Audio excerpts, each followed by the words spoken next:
What if the most powerful organization in medieval history vanished overnight, leaving behind a trail of riddles, symbols, and secrets that still haunt our world today? What if their legendary treasure, rumored to contain sacred relics, gold beyond measure, and forbidden knowledge, was never lost, just hidden? What if the Knights Templar didn't disappear, but evolved into something much bigger, still influencing the world from behind the curtain? This isn't fiction. This is the untold story of the Knights Templar, their mysterious rise, their brutal fall, and the treasure that could change everything we think we know. Stay with me, because once you see the clues, you'll never look at history the same way again. The lost treasure of the Knights Templar and the forbidden secrets they may have died protecting.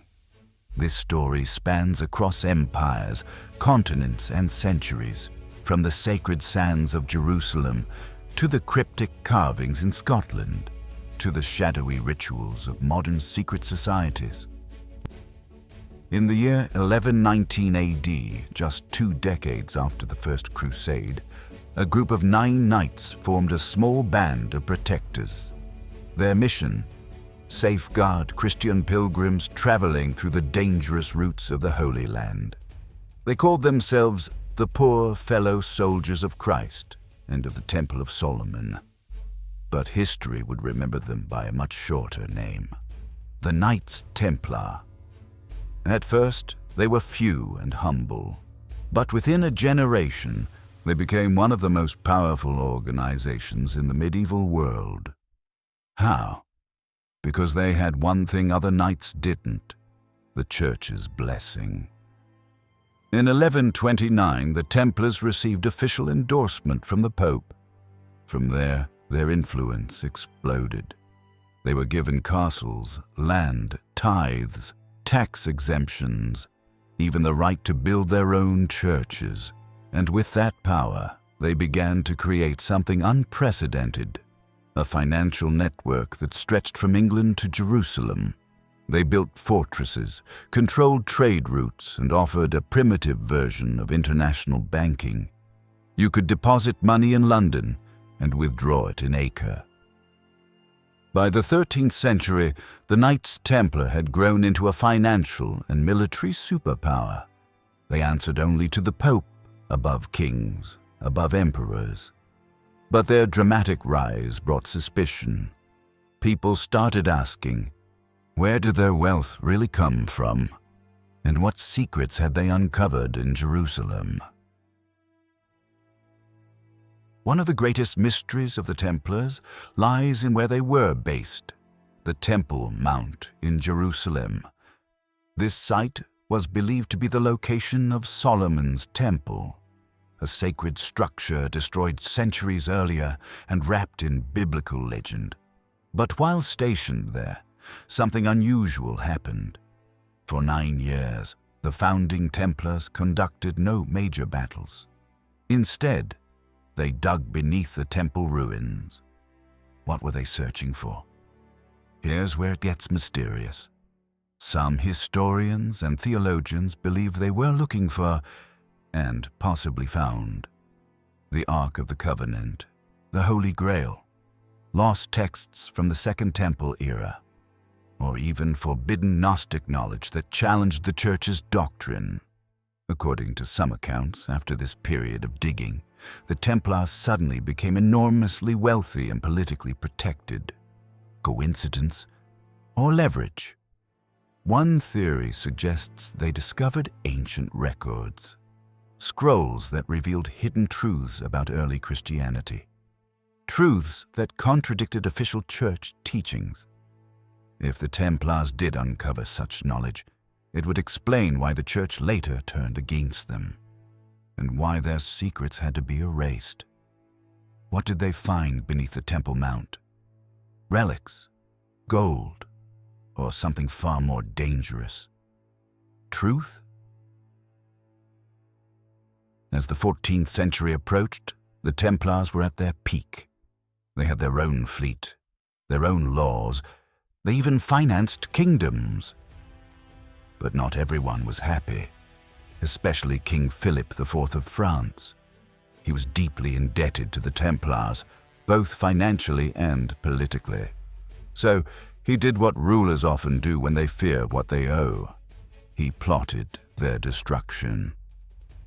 On Friday the 13th, 1307, the king launched a surprise attack. Templars across France were arrested, tortured, and accused of heinous crimes, heresy, idolatry, secret pagan rituals. Many of the accusations were bizarre, like worshipping a mysterious head called Baphomet. But the real goal: seize their wealth. But there was one problem. The treasure was gone. When the king's men searched the Templar vaults, they were empty. What happened? Some say the Templars were warned, that a fleet of ships escaped from the port of La Rochelle, carrying the treasure across the sea. Where to? Some point to Portugal, where the order was quietly rebranded.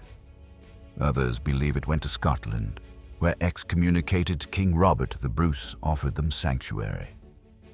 And then there's the most controversial theory. The Templars reached North America nearly 200 years before Columbus.